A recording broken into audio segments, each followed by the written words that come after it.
Оң қол. Төлен Әбдік. Біздің психиатриялық аурухана қаланың батыс жағында. Ернеуіне тас қалаған шағын өзеннің жиегінде болатын. Аурухана ескі еді.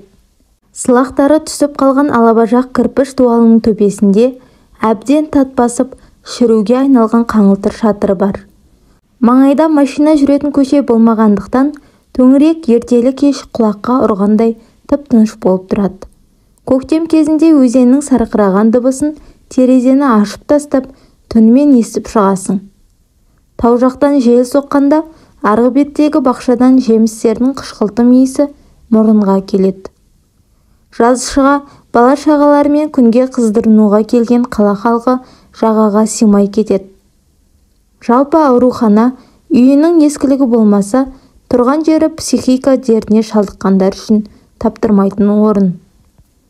Сенбі күндері аулада туған туысқандармен бірге қыдырып жүрген ауруларға ашық терезеден жалықпастан қарап отырар едім. Олардың науқастан азап шеккен жадау жүздері, былайғы жұртқа қорқынышты болып көрінетін оғаш қылықтары, сөйлеген сөздері жаныма соншалықты ыстық. Мен оларды жанымдай жақсы көремін. Иә, жақсы көремін. Олардың ешкімге ешқандай зияны жоқ. Егер дүниедегі бар зиянкестікті тексерер болсақ, солардың бәрін жындылар емес, сау адамдар жасаған ғой. Біз тәні ауыратындарға аяушылық білдіріп, оларды жақсы көре түсеміз. Ал жанның дертіне шалдыққандарды көргенде көкейімізде әйтеуір өзіміздің аман екенімізге шүкіршілік білдіретін қаскөй қуаныш тұрады. Ғаріпті аясаңыз, ақыл естен айрылғандарды аяңыз, соларды сүйіңіз. Мен сізді бір сенбіде алып барып аурухана ішін аралатайын. Асықпай әрқайсымен жеке-жеке әңгімелесіп көріңізші. Сөзсіз жақсы көріп кетесіз. Мен тіпті бақылау палатасындағы ең қауіпті аурулармен бірге ұйықтауға әзірмін. Қорқынышты дейсіз бе? Қорқыныш деген не тайыры? Жақсы көру жетіспейді. Жақсы көру арқылы бәрін жеңуге болады. Мен сонда істеген біраз жылдың ішінде неше түрлі жайттарды басымнан кештім. Дерт көп, денсаулық біреу депті ғой бір халық. Не көп, аурудың түрі көп. Бірақ солардың ішінде бір оқиға есімде айрықша қалды. Март аяғының аяқ кезінде бізге жасы 17-лер шамасындағы бір қыз түсті. Қабылдау үстінде ата-анасы қыздың өзін-өзі бірнеше рет қылғындырып өлтірмек болғанын айтты. Маңындағылардың араласуымен аман қалған. Ал қыздың өзі мүлде басқаша баяндайды. Ол, маған қастандық жасаған мынау, бұл менікі емес, мүлде бөтен қол. Мені өлтіргісі келіп жүр деп, өзінің оң қолын көрсетеді. Бізде мұны ішкі тұлғаның екіге жарылуы деп атайды. Психопатологияның бір түрі. Яғни бір дененің ішінде екі түрлі жан иесінің кезектесіп, не қатар өмір сүруі. Мұның бәрі мидың шешілмей жатқан жұмбақтары ғой. Шешесі қызының киімдерін ұстап тұрып ұзақ жылады. Қызды шомылдырып, аурухананың халатын кигізіп, бірден бақылау палатасына жібердік. Аты Алма екен. Қыз өте сұлу еді. Шашы иығына түскен, бералау кекілі бар. Қатты азап шеккеннен екі қабағының арасына жалғыз сызық тік әжім түскен. Бірақ бой басы таза, өзін-өзі күте алатын секілді. Біздің бөлімшеге келгеннен кейін мен Алманы жеке бақылауға алдым. Тұйық, ешкімге қосылмайды. Үнемі қорқыныш үстінде жүретіні көрініп тұр. Бір ғажабы, қыздың жүріс-тұрысынан, сөзінен сырқат белгісі байқалмайды. Бірақ ұстамасы өте қатерлі екен. Оң қол шынында да өз бетінше ақылға сыймайтын әрекеттер жасайды. Оны ең алғаш кезекшілікте отырған түні көрдім. Сағат түнгі 3 шамасында ашық тұрған Алманың палатасынан шыңғырған дыбыс шықты. Әлде қалай шылдырлаған телефонның трубкасын көтеруге үлгірмей тұра жүгірдім. Мен палатаға кіргенде Алма кереуетте жатыр екен. Оң қолы кеңірдегін тас қылып қысып алған. Сол қолымен жанталасып айырмақ болды. Сестра екеуміз оң қолға қатар жармастық. Қолын қайырып, кереуеттің астына апарғанда, түрі көк пембек болып кеткен Алма көзін ашты. тұла бойы қалшылдап көпке дейін өзіне өз келе алмады. Мен қолынан бетінен сипап үрейін басуға тырыстым. Ештеңе етпейді Алма, қазір бәрі де басылады дедім, көзіне түскен шашын кейін қайырып. Бұндай әрекеттер жүйкенің шаршауына байланысты бола беретін құбылыс. Сен қорықпа. Неге сонша дірілдейсің? Ештеңе де болмайды. Қане сабыр ет. Мен сенің жаныңда әлі ұзақ отырамын. Көзімнің қырымен оң қолға қарадым. Тағы бір әрекетке дайындалып жатқандай, кереует астында біз қайырып қойған жерде қимылсыз жатыр. Сабыр ет, білдің бе? Ертең жазылып шыққаннан кейін бізді туған күніңе шақырасың. Туған күнің қашан? Сентябрь. Сентябрь айы жемістің піскен шағы. Біз сенің туған күніңде мас болғанша лимонад ішеміз. Алманың түрінен көгерген түс кете бастады. Тұра тұр, телеп кеттің. Сүртейін. Мінеки осылай. Әлде мен саған ертек айтып берейін бе? Алма болмашы жымиды. Қалайсың? Алма басын изеді. Содан кейін үрейленіп өзінің оң қолына қарады.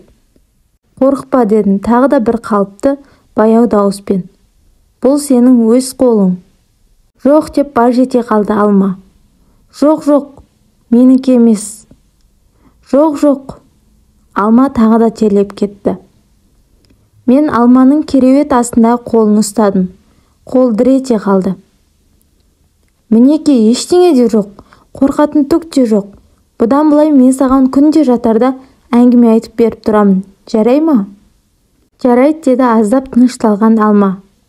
Қарашы, қандай әдемі қызсың. Ертең жазылып шыққан соң біз сені киноға түсіруге жібереміз.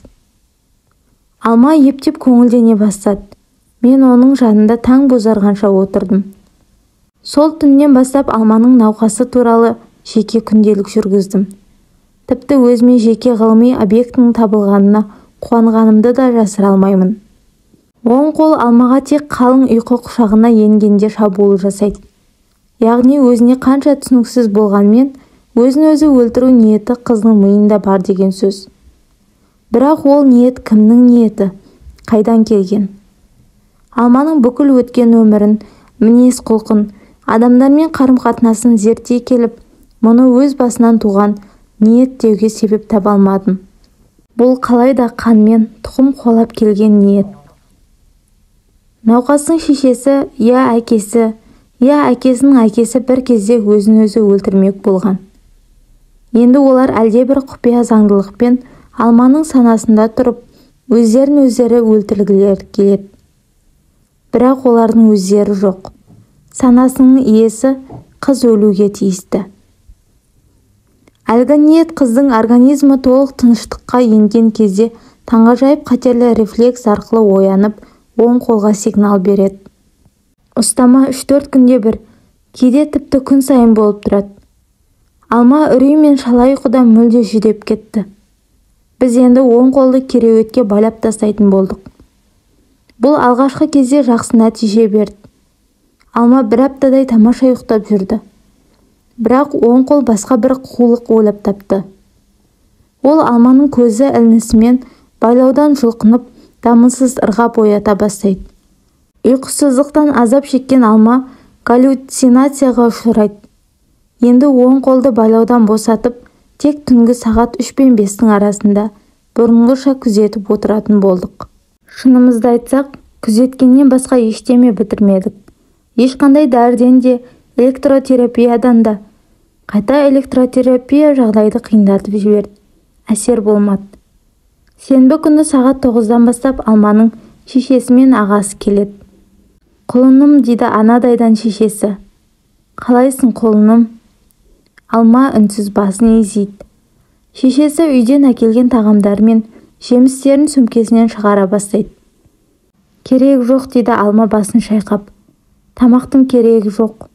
Содан кейін ораулы жемісті алып отырғыштың үстіне қояды. Шешесі мен ағасы Алманың түріне қарап біраз отырады. Құлыным дейді шешесі орамалмен көзін сүртіп. Сосын өткен түні үйге қонақтар келгенін, олардың Алма жататын палатаның номерін сұрап алғанын, алдағы сенбіде келіп қалулары мүмкін екен әңгіме қылады. Алма үндемейді. Шешесі Алманың бір құрбысының телевизордан тақпақ оқығанын айтады. Алма қабағын шытады. Шешесі қызының түріне үнсіз барлай қарап, қабақ шытуын дерттен болып отырған құбылыс деп өзінше ұғып жым болды. Олар үйлерінде болып жатқан әрбір қызық оқиғаның Алмаға шаншудай қадалатынын түсінбейтін. Жандарына мен келем. Шешесі бүкіл бәледен құтқаратын құдірет менің қолымда тұрғандай, маған сұраулы жалынышты көзбен қарай береді. Мен Алманың шашын сипаймын. Алман ертең-ақ жазылып шығады, деймін сенімді көтеріңкі дауыспен. Сіздер бекерге қайғыра бермеңіздер. Бізде дерті асқынып кеткен аурулар да жатыр. Оның жанында Алманыкі ойыншық қой. Қызы мүлде жазылып шыққандай, шешесі есі шығып қуанып, қайта-қайта орамалын алып көзін сүртеді. Айтқаның келсін айналайын, дейді даусы қалтырап. Бағың ашылсын, бақытың жансын айналайын. Содан кейін бір айтқан сөзін әлденеше қайталап, Алманың сүт кенжесі екенін, көзінің қарашығындай аялап тәрбиелегенін, үйде де, түзде де тірі пендеге қақтырып көрмегенін, ал енді мына дерт ешқайсының тұқымында болып көрмеген сұмдық екенін айтып мұңын шығады. Олар Алманың көңілін қайтып аулау керек екен біле алмай, бір-біріне жалтақтап қараумен түске дейінгі уақытты өткізеді де, ақылай-үкілей көздерінің жастарын сығып үйлеріне қайтады. Алма ештемеге селт етпеген күйі мелшиіп қала берді. Дүниедегі ең қиын зат жалғыздық қой. Төңірегіңде іштегі қайғы мен қуанышыңды өзіңмен бөлісе алатын жан серік адамдар барда, тірліктің де, өлімнің де бір мағынасы болуы хақ. Бұдан рас өлімнің салмағы жеңілдеп кетпейді. Өлім қашанда қорқынышты. Бірақ сенің өлімнен қашып, тіршілікке ынтығуыңның өзі сол тіршіліктің мағынасы барын дәлелдейді. Ал жер бетінде бүкіл тіршілік атаулы жойылып, әлемде жалғыз қалған бір сәтіңді елестетіп көрші. Мұндайда өлім қорқынышты емес. Керісінше, тірлігің қорқынышты болмақ. Алма бойындағы рухани жалғыздық та осыған ұқсас бірдеңе еді. Мен Алманың жалғыздықтан құлазыған көңіліне қалайда олай жалғыз қарасын болып енгім келді. Ойға алған мақсатыма берілгенім сонша, күн сайын түнгі кезекшілікті бір өзім атқарып жүрдім. Мен қатерлі ұстаманың қай мезгілде болатынын жақсы білетінмін. Сондықтан дәл осы уақытта Алманың қасында болып, оң қолын бақылап, кейде тіпті тас қылып ұстап отыратынмын. Бірде ұйықтап жатқан Алманың жанында кітап оқып отырғанмын. Кенет төңіректе әлдебір қимылдың болғанын сезімде басымды көтеріп алдым. Сол кезде мен оң қолдың кеуде бойымен алқымға қарай жылан секілді ақырын жылжып бара жатқан көрдім. Бұл шынында да өте қорқынышты көрініс еді. Алманы оятып алмауға тырысып, барынша еппен қолды қыса ұстап, кереуетке бастым. Қол бір-екі жұлқынды да қайтып қарсыласпады. Алма оянып кетті. Маған әлдекімді ажырата алмай отырғандай түйіле қарап біраз жатты. Сосын жұп-жұмсақ алақанымен менің қолымды сипап жатып, қайтадан көзін жұмды. Бірақ көп ұзамай шошып оянды. Үрейлене шыңғырған Алманы әрең дегенде тоқтаттым. Не болды? Неге шошыдың? Түс көрдім, деді ол дірілдеген үнмен. Қандай түс? Қылғындырды, деді даусы одан сайын дірілдеп. Мен тіксініп қалдым. Егер оң қол түсінде қылғындыра бастаса, оған менің еш қайраным жоқ еді. Тек Алманың қорқынышын басу үшін. Ол әншейін көп ойланғаннан болатын түстер ғой дей бердім. Мен тірі болсам, сені аман сақтап қаламын. Түсінемісің? Мен сені күзетіп, күні-түні отыруға бармын. Тек сен бүйтіп қорықпа, маған сен. Алма менің мойнымнан құшақтап, жылап қоя берді. Кішкентай балаша көз жасына малшынған бет-аузын бетіме үйкет. Аузыма көз жасының кермек дәмі келді. Жалпы менің өзімде сол кезде болмашы шалық дертіне шалдыққан болуым ғажап емес. Алмаға деген өзімнің құпия көңілімді тіпті қазір де толық дәлелдеп бере алмаймын. Бары білетінім, Алма рухани жалғыз болатын. Ал оны тұңғыш түсінген менмін. Ол жалғыздықтан қашып маған тығылды. Бірақ оған кім болса да бәрібір еді. Әйтеуір біреуге тығылу қажет болды. Мен Алманың оң қолын алақаныма салып, сәби еріндері түріліп, ұйықтап жатқан түріне қалғып-шұлғып қарап отыруға әбден дағдыланып алдым. Менің күн сайын өз еркіммен түнгі кезекшілікте қалып, диванға жатып, көз шырымымды алып жүргенімді жұрт өзінше ұқты. Ақыры жолдастарымның арасында мен туралы ешкімге айтпай, кандидаттық диссертация жазып жүр деген лақап тарап кетті. Тегінде өзі емдеп жүрген жындылардың біреуімен құпиялас, сырлас екен деген ойға ешқайсының батылы жетпеген болу керек. Мен бір рет түнгі кезекшілікке бара алмай қалдым.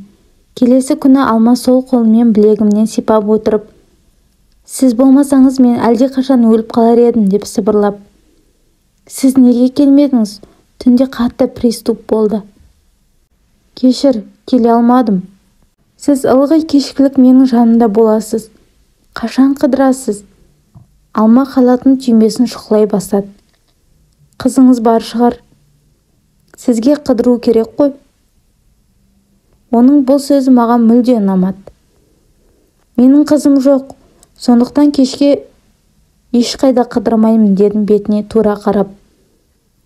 Алманың жүзінен бұрынғы айықпас азап белгісі жоғалып, әлде қалай өзімшіл шаттық, еркіндік, адамды имендіретін тергеуші көзқарас пайда болыпты. Мен дәл осы көзқарасты кімнен екені белгісіз, бірақ дәл осы көзқарасты көптен күтіп жүргенімді сездім. «Кеше бір ұлы ақынның кітабын оқыдым» деді Алма бас жағындағы тумбочкаға қарап. «Кітап сол тумбочканың ішінде болу керек. Содан кейін жасөспірімдерге тән аңқаулықпен тебірене, соның ішінде дауыл деген өлең бар екен» деді кәдімгідей қатуланып. «Кеменің діңгегі қирап, рулі сынған, желкені жыртылған, көкжиекке батып бара жатқан күнмен бірге кеме де теңізге батып барады. Жұрттың бәрі жанталасып өлім дұғасын оқуда. Әркім өзінің жақын көретін адамдармен құшақтасып, қоштасып жатыр. Тек бір адам ғана өлімнен қорқуды да, қашуды да ойламайды. Ол тек шіркін, осындай өлер сәтте құшақтасып қоштасатын адамның болғаны қандай бақыт» дейді ішінен күбірлеп. Алма өзімен бірге менің де таңғалғанымды тілеп бетіме қарады. «Қараңызшы, өлім аузында тұрған ең бақытсыз жандар да енді біреу үшін соншалық бақытты болып көрінеді. Өйткені олардың өлер сәтте қоштасатын жақындары бар. Сіз мені түсініп тұрсыз ба?» Мен үндемедім. Алманың осынша сап-сау адамша сөйлеген сөздері менің зәремді ұшырды. «Көмектесіңізші» деді ол кенет жанышты үнмен. «Сыртқа шығып көшемен жүргім келеді, қыдырғым келеді». Не дерімді білмедім. Өйткені ол менен дәрігерлік көмек сұрап тұрған жоқ еді. Рас, психиатриялық ауруханада жатқан адамдарда мұндай тілектер көп болады. Бірақ оларға айтатын жауабымды Алмаға айта алмас едім. «Бәрібір қайтып келем ғой» деді Алма тағы да білегімді сипап. «Жарайды, ойланайын» деп қалдым. Осы сөзден ақ өзімнің тұзаққа ілінуге таяп қалғанымды білдім. Алманың үмітпен, жалынышпен қараған көздеріне көзім түскенде тұзақ мойныма бір жолата іліккен еді. Осы сәтте мені таңға жайып бір тәуекел сезім биледі. «Аяғыңа нешінші размер киесің?» дедім өз сөзіме өзім онша мән бермеген болып. 36. «Көйлектен 46» деді Алма таңырқай түсіп. Мен сол күнгі жұмысты да, түнгі кезекшілікте де қалың ойдың құшағында жүріп өткіздім. Шынында да менің бұл ойымды дені сау адамның ойы деп айту қиын еді. Алайда көз алдыма өз қиялымнан туған суреттерге құныққаным сонша, бұл пиғылымның дұрыс-бұрысын талдауға тіпті уақытым болған жоқ. Алманы түнде қалаға алып шығып қыдыртатынымды, оның қалай мәз болып қуанатынын көз алдыма елестеткенде, сол қуаныш өз бойыма тарағандай жүрегім өрекпіп басылмай қойды. Мен тірі жанға тіс жаруға болмайтын өз құпияма өзім елтіп, есім кетті. Ұйқыдан түс кезінде оянып, апыл-ғұпыл шайымды ішіп, магазин аралауға шықтым. Бірінші барған аяқ киім магазинінен сатушы әйелдің ақылымен 36 размерлі, үстінде доғасы бар ақ туфли алдым. Одан көйлек сататын магазиндерді жағалап ұзақ жүрдім. Көйлектерді қараған кезде жақсысын табуға тырысып, жанымды салғаным сонша борша-борша болып терлеп кеттім. Жақсы мен жаманды айыру тап мен ойлағандай оп-оңай нәрсе болмай шықты. Ұстаған көйлектерімді ойша қалаған адамыма кигізіп, көз алдыма елестетуге суреткерлік қабілетім жетпеді. Ақыры шеткері магазиндердің бірінде әйелдер көйлегіне тұрған қалың кезектің үстінен түстім. Бұл бір сырмасы желкесіне салынған, етегі делдейіңкі, көкшіл түсті жылтыраған шетелдік көйлек екен. Тұрған елдің көптігіне қарап жаман болмас деп ойладым. Бірақ мен жете бергенде көйлек бітіп қалды. Шашын қап-қара қылып бояп алған, ұлты белгісіз ажарлы сатушы әйел қанша жалансам да бітіп қалдыдан басқа сөз айтпады. Сонда да табиғатында жоқ бір өлермендікпен сатушының қыр соңынан қалмадым. Ертең үйлену тойым еді, тойға арнап көйлек тіктіре алмай қалдық.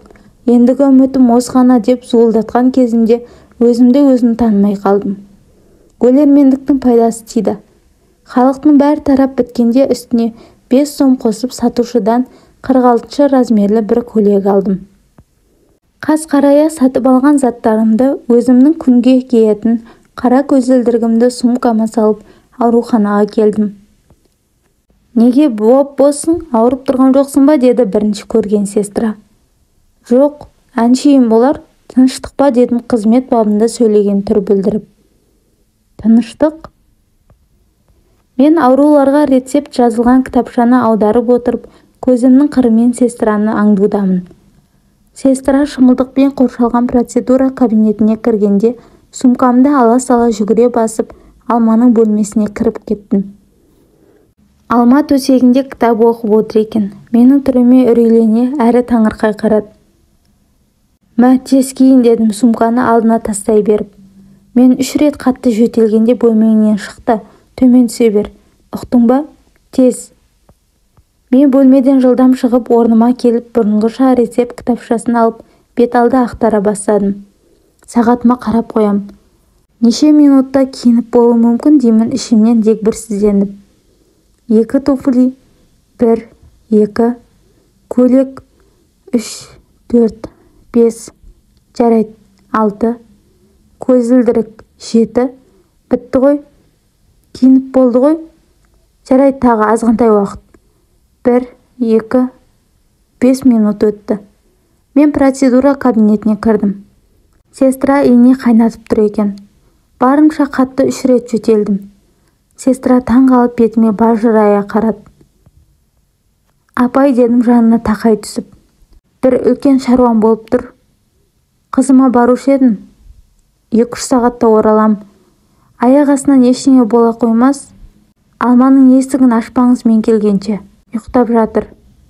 Сестра жер ортаға келсе де әлі қартая қоймаған. Күлімдеген көзінен жастықтың қызығынан кезінде құр қалмаған адамның нышаны байқалатын әйел еді. Өз еркіңде ғой, деді өткен бір қызығы есіне түскенде жымыңдап. Маған несіне айтасың? Мен алма шығып үлгермеді ме екен деген күдікпен тағы да сестраны таң қалдырып, мелшиіп бостан-босқа біраз тұрдым. Сонан соң әлде де уақытты өткізе түсу үшін сестраны таң-тамаша қалдырып, рахмет деген сөзді не үшін айтқанымды білсем бұйырмасын. Ежелеп әрең айтып болдым да бұрылып кабинеттен шықтым. Төмен түссем басқыштың бұрышында шашын омырауына түсіріп, қара көзілдірік киген Алма төмен түсуге бата алмай тұр екен. Мен Алманың қолтығынан ұстаған күйі басымды кекірейте ұстап шығар есікке беттедім. Артымыздан мынаның бір өзі кірмеп бет, қызы қай жақтан кіріп кеткен деген сөзі екеуміз де естідік. Сыртқа шыққанда август айының түнгі самалы тынысты кеңейтіп, еркіндікке, оңашаға шақырғандай қуанышты әуей сезім әкелді. Мен көзімнің қиығымен ұрланып Алмаға қарай бердім. Талдырмаш денесіне көкшіл көйлек құйып қойғандай жараса қалыпты. Бет-жүзін жабыңқырай түскен қап-қара шаштары мен көзілдірігі әйел пішініне қалыптасып үлгермеген шыбықтай әсем тұлғасына түн ішінде ерекше бір құпия түр беріп тұр. Аудиокітап ұнаса, комментарий бөліміне өз пікіріңізді жаза кетіңіз. Келесі бөлімін тыңдау үшін каналыма тіркеліп лайк басыңыз.